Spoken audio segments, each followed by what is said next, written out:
Xo'p, iPhone bor, iPhone sotiladi. 16 Pro Max. Xo'p, 16 Pro Max. Buni sim karta kirgizsam bo'ladi va eSIM ham ishlaydi. Ya'ni amerikanskiy qilinib ishlatsa bo'ladi. Va mana hozirda ko'rsatmoqchiman.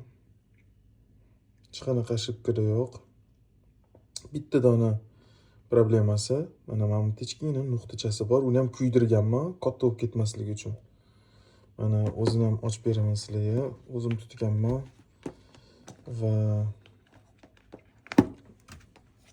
mana sim karta ham kiradi.